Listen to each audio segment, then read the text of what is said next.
Merhaba çocuklar. Dersimiz 3. sınıf hayat bilgisi. Konumuz doğal çevreye etkilerimiz. Doğal çevreye insanların olumlu veya olumsuz birçok etkisi var. Şimdi onların neler olduğunu öğrenelim isterseniz. Evet, önce doğal çevrenin ne olduğunu bir hatırlayalım. Fen bilimler dersinde doğal unsurlar, yapay unsurlar nelerdir onları öğrenmiştik. Şimdi dağ, ova, orman, deniz gibi doğada kendiliğinden oluşmuş yerlere biz doğal unsurlar demiştik zaten. Bir de insanlar tarafından yaşam alanları oluşturmak için meydana getirilen varlıklara da yapay varlıklar demiştik. Şimdi biz doğal çevreye olan etkilerimizi konuşacağız. O yüzden doğal çevre üzerinden devam edelim. İnsanların ve diğer tüm canlıların birlikte yaşadığı doğal unsurların olduğu ortama da doğal çevre diyoruz. Canlılar için doğal ortam çok önemlidir. İnsanların yaşamlarını sürdürürken doğal çevreye etkileri olabilir. Evet. Doğal çevreye olumlu etkilerimiz nelermiş? İlk önce isterseniz ondan başlayalım. Evet, etkilerimiz olabilir dedik. İlk birincisi olumlu etkiler. Doğal çevreye evler, parklar, yollar, köprüler yapılarak çeşitli ihtiyaçlarımız karşılanıyor. Gördüğünüz gibi görselde araçların bir yerden bir yere ulaşabilmesi için yollar yapılmış, köprüler yapılmış, barınmamız için evler yapılmış. Bunlar bizim doğal çevreye olumlu etkilerimizden. Evet, bir diğeri atık maddeler geri dönüşüm kutularına atılıyor. Böylece hem doğal çevre korunmuş oluyor hem de israf önlenmiş oluyor. İşte plastik atıklar, cam atıklar, metal atıklar, kağıt atıklar bunları çöp kutularına değil atık kutularına atarak doğal çevreyi korumuş oluyoruz aslında. Evet, bir diğeri çevre temizliğine önem veriliyor. Gördüğünüz gibi birçok çevre kulübü var zaten bununla ilgili ve aynı zamanda insanlarımız da birçok insanımız en azından hepsi olmasa bile doğal çevreyi korumak için sık sık temizlik faaliyetleri yapmaktadırlar. Evet, bir diğeri de boş araziler ağaçlandırılıyor. Temiz ve ağaçlandırılmış çevrede yaşayan insanlar sağlıklı oluyorlar. Ağaçlandırmanın önemini size daha önce anlatmıştım ama şurada kısacık yine bir bahsetmek istiyorum. Çocuklar, ağaçlar hem bizim yaşamamız için gerekli olan oksijeni üretirken hem de birçok doğal afetin, sadece deprem hariç, birçok doğal afetin önlenmesinde önemli rol oynar. Aynı zamanda birçok canlının yaşaması için vazgeçilmez bir varlıktır. O yüzden ağaçlandırma gerçekten ama gerçekten çok önemlidir. Bunu hani biz mesela çok eskilerde anneleriniz babalarınıza sorsanız bile onlar der ki ya o adamın bir dikili ağacı bile yok. Bakın, bu cümle o insanı küçümsemek için kullanılmış bir cümledir. Bir dikili ağacı bile yok. Yani ağaç dikmenin önemini buradan da anlayabiliriz. Evet, devam edelim. Av yasağı konularak doğadaki hayvanlar koruma altına alınıyor. Ne yazık ki bilinçsizce avlanıp doğal çevreye zarar veren insanlar var. Ama biz bu av yasakları sayesinde onların önüne geçmeye çalışıyoruz. İnsanların doğaya olumlu etkilerine hayvanları korumayı, doğal afetleri önleyici çalışma yapmayı da örnek verebiliriz. İşte şimdiye kadar saydıklarımızı insanların doğal çevreye olumlu etkilerindendir diyebiliriz. Şimdi sadece olumlu etkilerimiz var. Hayır. Bir de olumsuz etkilerimiz var tabii ki. Bunları bazen farkında olmadan, bazen mecburiyetten yapıyoruz. Ama işte bunlar da bizim doğal çevreye olumsuz etkilerimiz.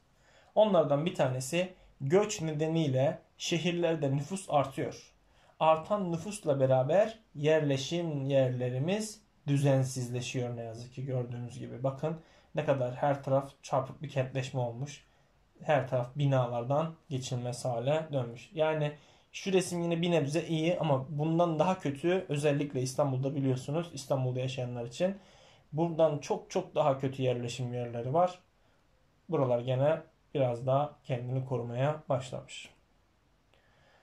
Evet, tarım ilaçları. Biz bazen özellikle çiftçilerimiz bilinçsizce yetiştirdikleri ürünlerin daha kaliteli olacağını zannederek bilinçsiz bir şekilde tarım ilaçları kullanarak toprağı kirletiyorlar ne yazık ki.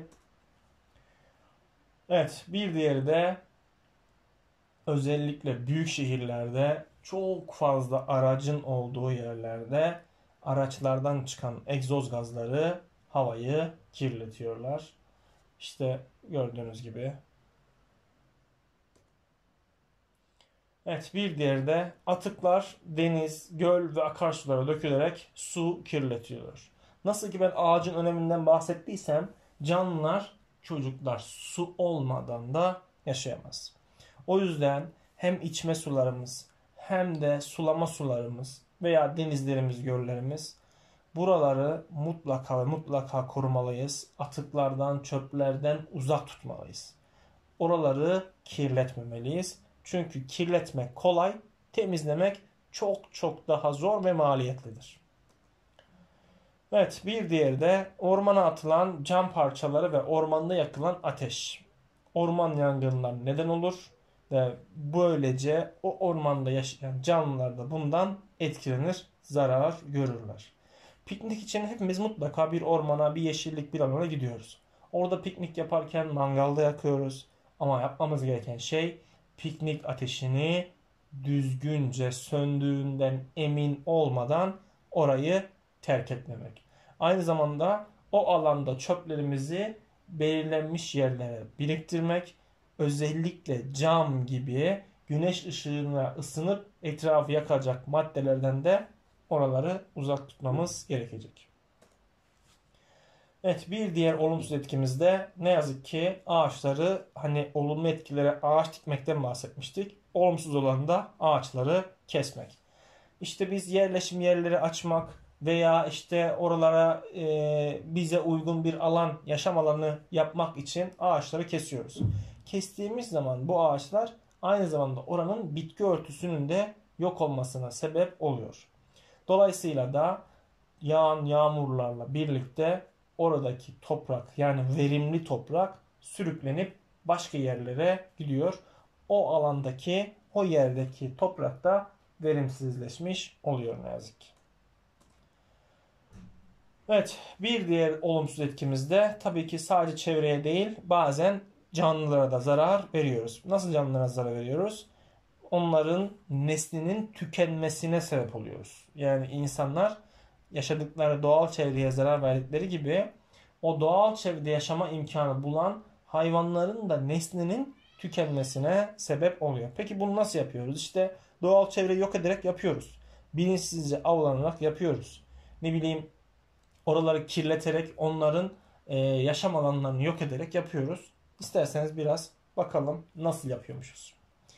Akdeniz foklarının ülkemizde en çok görüldüğü yer Foça sahilleridir. Balıkçılar tarafından sürekli avlanma. Bakın, avlanma var burada. Bu şekilde onların neslinin yok olmasına sebep oluyoruz. Yaşam alanlarının turizme açılması ve çevre kirliliği nedenleriyle soyları tükenme tehlikesi içindedir. Evet, bir başka canlımıza bakalım neymiş? O da nesli tükenmek tehlikesiyle karşı karşıya olan Hatay dağ ceylanı. Bu da yine yetkililer tarafından koruma altına alınmış. Bir başka canlımız da Kızılakbaba. Bu da ülkemizde nesli hızla tükenen canlılardan bir tanesi. Pek çok ülkede nesli çoktan tükenmiş çocuklar. Ülkemizde ise Toros ve Ilgaz dağlarında, Ankara ve Eskişehir'in engebeli bölgelerinde yaşamaktadır. Ama nesli tükenme tehlikesiyle de karşı karşıyadır. Evet, bir diğeri de sevgi çiçeği. Bu da dünyada yalnızca Ankara'nın Gölbaşı ilçesinde yetişir. Nesli tükenmekte olan bir bitki türüdür. Bu da yine yetkililer tarafından koruma altına alınmıştır. Evet, bir diğeri de Konya gaşağı, tüllüşah adıyla bilinir. Dünyada sadece Konya'da yetişen bir bitkidir. Bu bitki de doğada çok az kaldığı için yine koruma altına alınmıştır. Evet, son olarak da narin acı çiğdem İstanbul'a özgü küçük çiçekli bir çiğdem türüdür. Denetimsiz kentleşme ve yanlış ağaçlandırma nedeniyle nesli tükenme tehlikesiyle karşı karşıyadır. Sadece burada benim söylediklerim değil, birçok hayvanın nesli tükenmekle karşı karşıya. Yani vaşakları da sayabiliriz buna. Yani çok çok geriye gittiğiniz çocuklar, mesela eskiden dinozorlar yaşamışlar. Bakın şu an ülkemizde veya dünyada daha doğrusu dinozor yok. Nesli tükenmiş. Veya mamutlar nesli tükenmiş gördüğünüz gibi. Ejderhalar nesli tükenmiş. Onlar bize hayal, bir sanki masalmış gibi gelse de belki yıllar sonra, 20 yıl sonra işte bir vaşaktan bahsettiklerinde o da neydi diyecek bazı çocuklar, bazı insanlar. Nesli tükendikten sonra geriye getirmek imkansız olacak. Şimdi bunlarla ilgili birkaç tane etkinlik yapalım isterseniz. İlk etkinliğimizde aşağıdaki ifadelerden doğru olanlara D, yanlış olanlara Y yazalım demiş. İnsanların çevreye olumlu bir etkisi yoktur demiş. Doğru mu, yanlış mı? Tabii ki yanlış. En başta zaten olumlu etkilerinden bahsetmiştik. İkincisi, orman yangınları hayvanları etkilemez. Doğru mu, yanlış mı? Tabii ki bu da yanlış. Hayvanları da etkiler, bitkileri de etkiler. Hatta bütün o bölgedeki canlı varlıkları etkiler. Bir diğeri, bilinçsiz avlanma sonucunda bazı hayvanların nesli tükenmek üzeredir. Evet, bunu da söylemiştik. Burada doğru diyoruz. Yeşil alanlar tüm canlılar için bir ihtiyaçtır. Kesinlikle ve kesinlikle ihtiyaçtır. Buna da doğru diyoruz. Çevre kirliliğini engellemenin bir yolu yoktur demiş. Burada katılmıyoruz tabii ki, yanlış bir ifade. Çevre kirliliğini engellemenin bir yolu vardır ve bunu zaten kirleten insanlardır. Siz hiçbir hayvanın çevreyi kirlettiğini gördünüz mü? Etrafınızdaki bütün hayvanları, isimlerini bildiğiniz, bilmediğiniz bütün canlı varlıkları düşünün. İnsanlar hariç doğayı kirleten başka bir canlı var mı? Demek ki engellemenin yolu da insanları eğitmekten geçiyor. Bu işte en başta sizin gibi çocukları okullarda eğiterek onlar da yetişkin olup başkalarını eğitecekler. Bu böylece daha eğitimli bir toplum haline dönüşmemize yardımcı olacak. Evet, bir sonraki etkinliğimize bakalım. Hayvanların neslinin tükenmesini önlemek için aşağıdaki önlemlerden hangisini alınmalıdır demiş. İşaretleyiniz. Evet, ilk maddemizi okuyalım. Hayvanların yavrulama dönemlerinde avlanma yasağı konulması. Evet, bu neslin tükenmesini engeller. O halde işaretleyelim. Sanayi tesislerinin sayısının arttırılması. Sanayi tesislerinin sayısının arttırılması hayvanların neslinin tükenmesine bir etkisi olmaz. O yüzden boş bırakacağız. Deterjan gibi temizlik maddelerinin atık sulara bırakılmaması. Tabii ki böylece o atık suların gittiği yerlerdeki suda yaşayan canlıların yaşamlarını devam ettirmesine sebep olur. Atmazsak o canlılar bir sonraki nesillere aktarılır. Eğer atmaya devam edersek orada yaşayan canlılar ölür. O yüzden bu da önemli. Atık yağların atık bidonlarda toplanması. Bu da önlemlerden bir tanesi. Bunu da işaretleyelim. Orman alanlarının genişletilmesi. Evet, ormanlar çok olursa hayvanların, canlıların yaşam alanları o kadar çoğalır. Evet, bunu da işaretleyelim o zaman. Bilinçsiz avlanmanın önüne geçilmesi. Bakın, hiç avlanmamak değil amaç burada. Bilinçli avlanmak.